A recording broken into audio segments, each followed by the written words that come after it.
The famous podcaster Joe Rogan publicly announces that our society needs Jesus.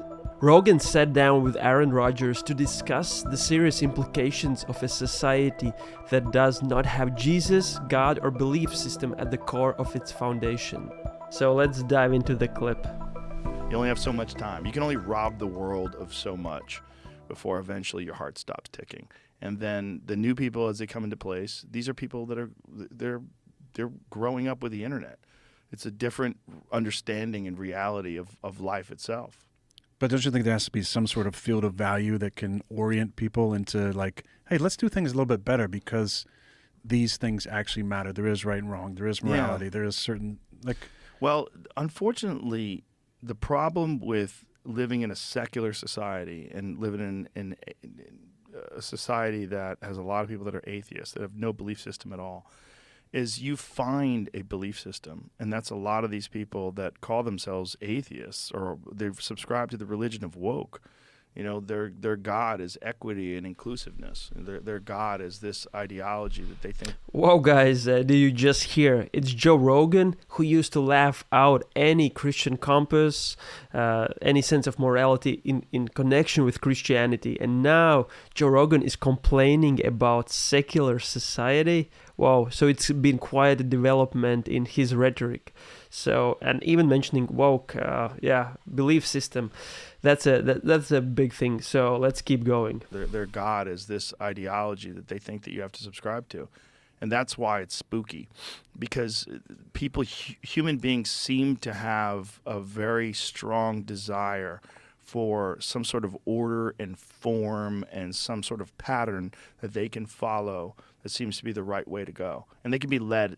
They can be led by cults. They can be led by groups of people. They can be led by, intolerant governments and evil armies and corrupt politicians. They can be led. But I think as time rolls on, people are going to understand the need to have some sort of divine structure to things, some sort of belief in the sanctity of love and of truth. And a lot of that comes from religion. A lot of people's moral compass and the guidelines that they've used to follow to live a just and righteous life has come from religion. Amen. Couldn't believe more. The moral compass does come from belief in God, the belief system, and it's awesome to see Joe Rogan actually voicing it out publicly.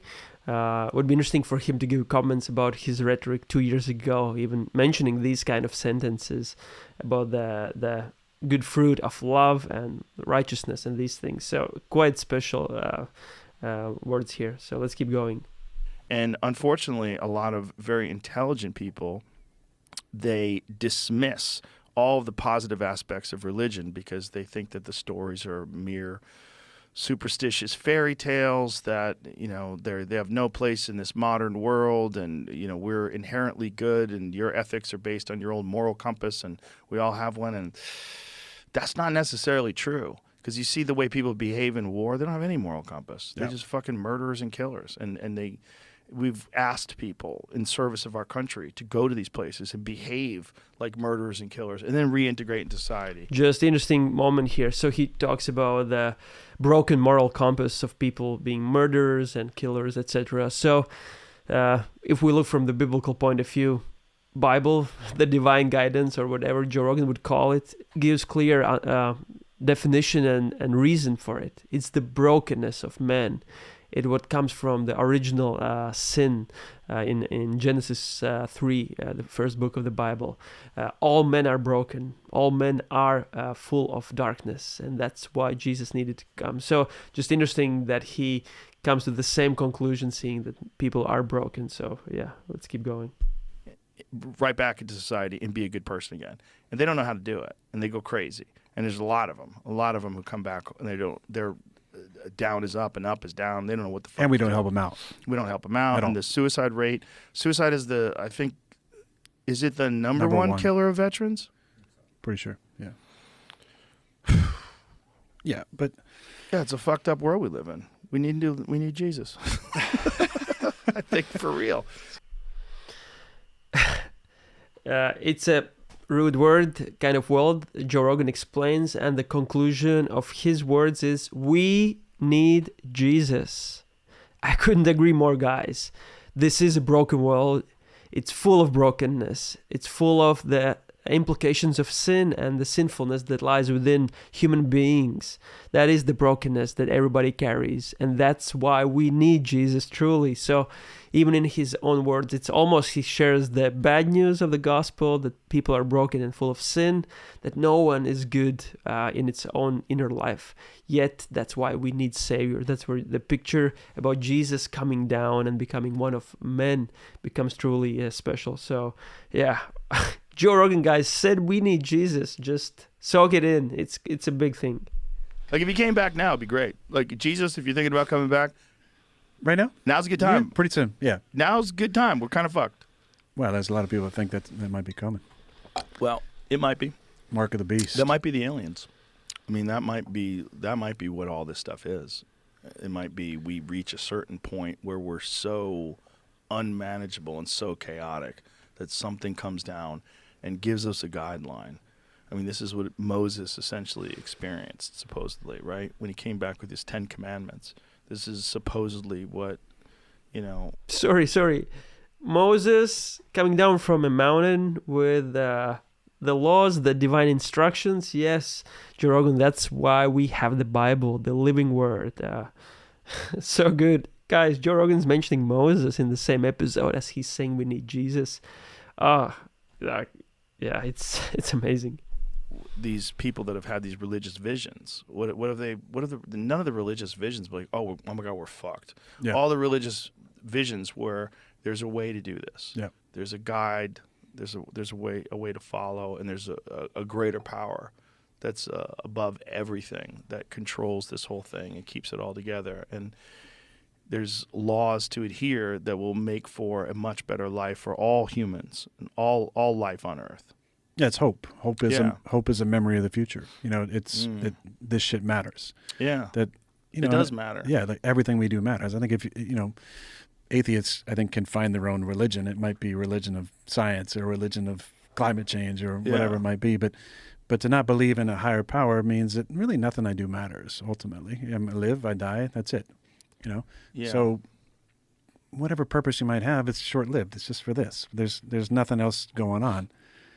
I have a hard time with that because I believe there's a seen world and an unseen world, and there's forces of good and forces of evil, and that there's a purpose for all this. And there's, there's a lot of reasons why we're doing this. There's a lot of opportunities to do this. I'd like to get it right this time around. Yeah, that'd be nice. That'd be nice. But if there is the Christianity part and Jesus wants to come back and save everything, It'd be good right around now. yeah. Like, don't wait till the election.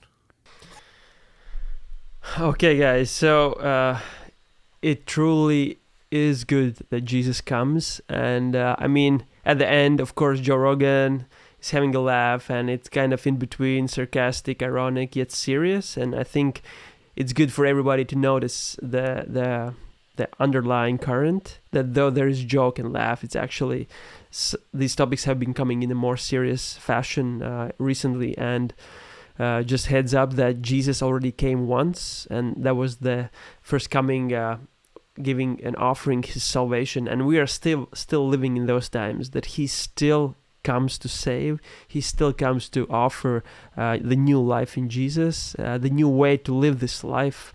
And he was the living word, as John explains, that became flesh. So when we talk about divine guidance in the words of Rogan, we have the ultimate divine guidance, and it came in the form and the person of Jesus. The word became flesh, and through the words, the works of Jesus, we can know what God is like. We can know the way to live the life. So it's all we need. It is at the person of Jesus. So I'll finish that, this episode with just wrap up. We really need Jesus, guys. So thank you for watching. Please subscribe. I hope the content will bless you and help in your walk with the Lord. So see you soon.